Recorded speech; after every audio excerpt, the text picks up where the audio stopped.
وہ دیکھتا رہتا ہے. اسی لیے حدیث پاک میں ہے جب کسی کی روح نکل جائے تو سب سے پہلے تم اس کی آنکھیں بند کر دو. ہمیں بند کرنا ہوتا ہے اور اس کے بعد منہ بھی کھلا رہ جاتا ہے, منہ اوپن رہ جاتا ہے. فرمایا گیا منہ کو دبا کر بند کر دو. یہ سب نشانیاں ہیں میرے عزیزوں موت کی سختیوں کی. آپ کو پتہ ہے جب رسول کریم صلی اللہ تعالیٰ علیہ وسلم کی وفات آئی, اللہ اکبر, نزع کا عالم اتنا سخت تھا کہ بار بار حضور اکرم صلی اللہ علیہ وسلم کو پورے پانی کے مٹکے انڈیل دیے جا رہے تھے. 3 مٹکے حضور پر انڈیل دیے گئے موت سے پہلے, اور حضور اس کے بعد تھوڑا آرام محسوس کرتے اور پھر شدت کا بخار. اور وہ آخری وقت تھا جب حضرت فاطمہ آپ کے پاس آئی تھی. حضور نے ان کے کان میں بتا دیا, وہ رونے لگ گئی. کیا کہا تھا حضرت فاطمہ کہتی ہیں حضور نے فرمایا اے فاطمہ اب میں جا رہا ہوں, میرا آخری وقت ہے. پھر ایک دوسرے کان میں ان سے کہا میرے خاندان میں سے سب سے پہلے تم مجھ سے ملنے والی. آج یوم فاطمہ بھی ہے, سیدہ کائنات کا آج یوم وصال ہے, 4 رمضان المبارک. تو رسول کریم صلی اللہ تعالیٰ علیہ وسلم حضرت عائشہ صدیقہ کے سینے سے سر لگا کر لیٹے ہوئے تھے. حضرت عائشہ فرماتی ہیں سنو مجھے پتہ ہی نہیں تھا. حضور حضرت عائشہ سے زیادہ محبت کرتے تھے, اسی لیے آخر وقت میں حضرت عائشہ کے ہی حجرے میں رہنے لگے, باقی دوسری بیویوں کیا نہیں جاتے. حضرت عائشہ کہتی ہیں میں حضور اکرم صلی اللہ تعالیٰ علیہ وسلم کو کبھی مسواک دے رہی, کبھی پانی کے چھڑکاؤ کر رہی. تھوڑی دیر کے بعد حضور اکرم صلی اللہ تعالیٰ علیہ وسلم لیٹے لیٹے اسی طرح رہ گئے. حضرت عائشہ کہتی ہے میرے سینے پر حضور کا سر تھا, وہ اتنا بھاری ہو گیا مجھے لگتا تھا کہ میری پسلیاں ٹوٹ جائیں گی. یہ حضرت عائشہ کہتی ہیں مجھے ایسا لگتا تھا کہ میری پسلیاں ٹوٹ جائیں گی. ہوا کیا تھا؟ حضرت عائشہ فرماتی ہیں دروازے پر جبرائیل امین آئے, روح نکلنے سے پہلے کی بات ہے. حضرت عائشہ فرماتی ہیں حضور کے پاس جبرائیل آخری بار آئے, وہ غمگین حالت میں آئے یا جس حالت میں ہو. حضرت رسول کریم صلی اللہ علیہ وسلم سے عرض کرنے لگے یا رسول اللہ دروازے پر موت کا فرشتہ کھڑا ہے, آپ کی اجازت چاہتا ہے, اگر آپ اجازت دے دیں تو وہ آئے گا اور آپ کی روح پاک کو اللہ کے حضور لے جائے گا.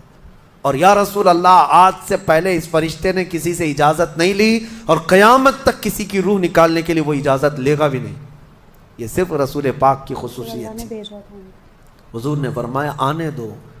ملک الموت آئے اور جب حضور کی اجازت سے روح نکالی تو حضرت عائشہ کہتی ہیں اتنا بھاری ہو گیا تھا سر کہ مجھے لگتا تھا کہ میری پسلیاں ٹوٹ جائیں گی سینے کی.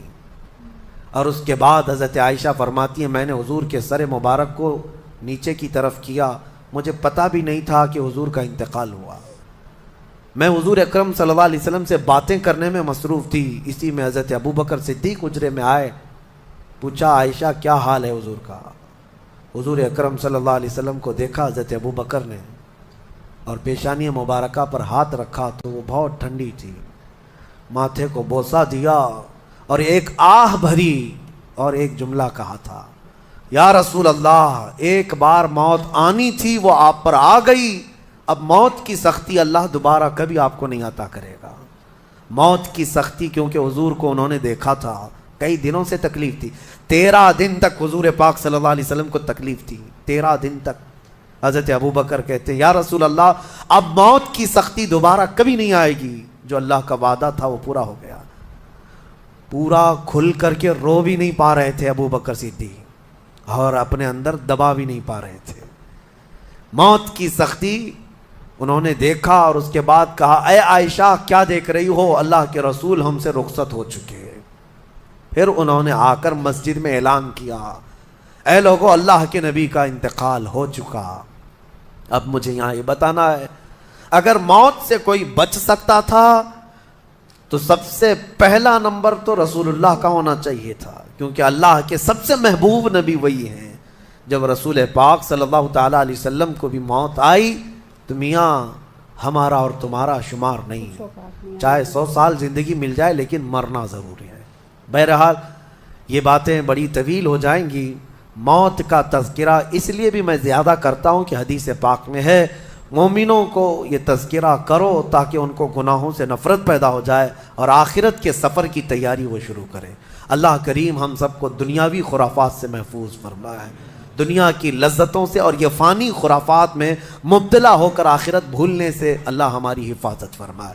مولا کریم جب ہماری موت آنے کو ہو تو ہماری زبانوں پر کلمہ طیبہ جاری فرما دے۔ رب ذوالجلال موت سے پہلے تیرے حبیب پاک کے چہرے کی زیارت نصیب فرما۔ اس لیے گائز اس دنیا میں آئے ہیں تو واپس بھی جائیں گے، اور ملک الموت فرشتے وہ ہوں گے، اور مفتی صاحب نے بتایا کہ 2 طرح کے فرشتے ہوتے ہیں، جو گندی روح ہوتی ہے ان کو لے جانے کے لیے بھیانک شکل میں وہ آتے ہیں، اور جو اچھی پاک روح ہوتی ہے ان کو بہت ہی خوبصورت شکل میں وہ لینے آتے ہیں۔ اور اس میں ہمارے پیارے پروفٹ محمد صلی اللہ علیہ وآلہ وسلم کی وفات کے بارے میں بھی بتایا انہوں نے، کہ جب وہ اس دنیا سے پردہ کر رہے تھے تو جبریل علیہ السلام آئے۔ مجھے بھی پتہ تھا یہ والا واقعہ کہ جبریل علیہ السلام آئے تو وہ دروازے پہ انہوں نے نوک کیا کہ باہر موت کا فرشتہ کھڑا ہے آپ کو لے جانے کے لیے، کیا وہ اندر آ جائے؟ ان کی اجازت لینے کے لیے اجازت مانگ رہے تھے وہ، کیونکہ اللہ نے بولا تھا کہ اگر میرا پیارا محمد بولیں کہ ہاں آپ میری روح کو قبض کر لیں تو ہی کرنا، ورنہ اگر وہ نہ کہیں تو بالکل بھی ان کو ہاتھ نہیں لگانا، ٹھیک ہے؟ تو انہوں نے اس لیے ان سے اجازت مانگی، کیونکہ اللہ نے بولا تھا اجازت کے بنا نہیں کرنا ان کی روح کو قبض، ٹھیک ہے؟ تو وہ باہر آئے، پھر انہوں نے بولا کہ ہاں جی آپ آ جائیے اندر، ٹھیک ہے؟ پھر وہ آئے اندر، اور پھر جیسا کہ مفتی صاحب نے بتایا کیا کیا ہوا، ٹھیک ہے؟ اور تو اس ٹائم پر جب ملک الموت سے اللہ کے نبی جو تھے ہمارے پیارے پروفٹ محمد صلی اللہ علیہ وآلہ وسلم جو تھے وہ ملے ملک الموت سے، تو انہوں نے ان سے پوچھا کہ کیا بہت درد ہوگا، مطلب جب میری روح کو آپ نکالیں گے شریر سے تو بہت درد ہوگا؟ تو ملک الموت نے کیا کہا پتہ ہے آپ کو؟ ملک الموت نے کہا کہ آپ کے اوپر تو میں صرف ایک ایسے انگلی رکھوں گا، اور جو آپ کی امت ہے نا، مطلب جو انسان ہے ان کے اوپر تو پورا پنجہ رکھوں گا، ٹھیک ہے؟ تو آپ سوچ سکتے ہیں کہ ہم لوگ اللہ کے نبی پہ ایک اتنی سی انگلی رکھنی تھی، بس ان کو انگلی رکھتے ہی ان کی روح قبض ہو گئی ہوگی، ٹھیک ہے؟ مطلب موت تو نا اللہ کے نبی کو بھی آئی، مطلب ہر ایک انسان کو موت آنی ہے، ٹھیک ہے؟ اگر اللہ نے یہ زندگی ہمیں دی ہے تو اس زندگی کو ختم بھی اللہ ہی کریں گے، جب بھی وہ دن ہوگا ہماری زندگی میں، ہمارے برتھ کا دن بھی ہوتا ہے، ہماری ڈیتھ کا دن بھی ہوتا ہے، وہ تبھی آ جاتا ہے، لکھا آ جاتا ہے جب ہم اپنی ماں کے پیٹ میں آتے ہیں، ٹھیک ہے؟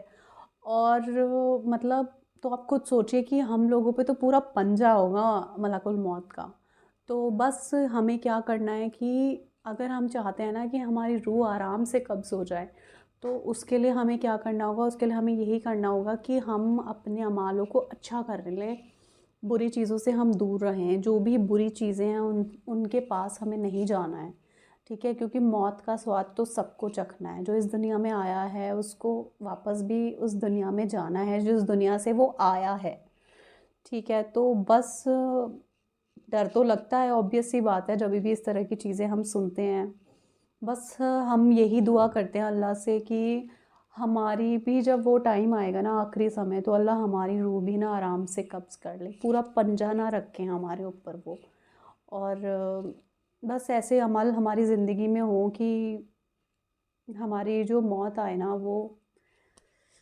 آرام سے ہمارے پران ہمارے شریر سے نکل جائیں۔ تو بس ہم بس دعا کر سکتے ہیں، اچھے اعمال رکھ سکتے ہیں اپنے، اگر اچھے اعمال کریں گے تو موت سے بھی ڈرنے کی ضرورت ہی نہیں ہے، کچھ بھی چیز سے ڈرنے کی ضرورت نہیں ہے، اگر ہم اچھے اعمال کرتے رہیں گے نا، اپنی نفس پہ قابو رکھیں گے، شیطان کو دور بھگائیں گے، شیطان کی باتوں میں نہیں آئیں گے، تو ہمارے لیے ہر ایک راستہ آسان ہو جائے گا۔ ہاں جی، تو چلیے آئی ہوپ ویڈیو آپ کو اچھا لگا ہوگا، اگر اچھا لگا ہو تو اس ویڈیو کو لائک کریں، اس کو زیادہ سے زیادہ شیئر کریں، لوگوں کو پتہ ہونا چاہیے کہ کس طریقے سے ملک الموت آئیں گے اور ہماری روح کو قبض کریں گے۔ ڈر تو لگتا ہے، گوز بمس بھی آتے ہیں سوچ کر، پر جانا تو ہے ہی ایک نہ ایک دن، پر جتنی بھی زندگی اس دنیا میں اللہ نے ہمیں دی ہے تو ہم بس کوشش یہ کرتے رہیں کہ اچھے سے بتائیں، سب چیزیں کریں، پر جیسی اللہ نے بتائی ہیں اس طرح سے ہی کریں، الٹی سیدھی چیزوں میں ہمیں نہیں پڑنا، شیطان کی باتوں میں نہیں آنا ہے۔ تو چلیے تب تک آپ لوگ اپنا خیال رکھیے گا، آپ لوگ مجھے بہت سپورٹ کرتے ہیں، میں بہت سارا تھینک فل ہوں آپ لوگوں کو،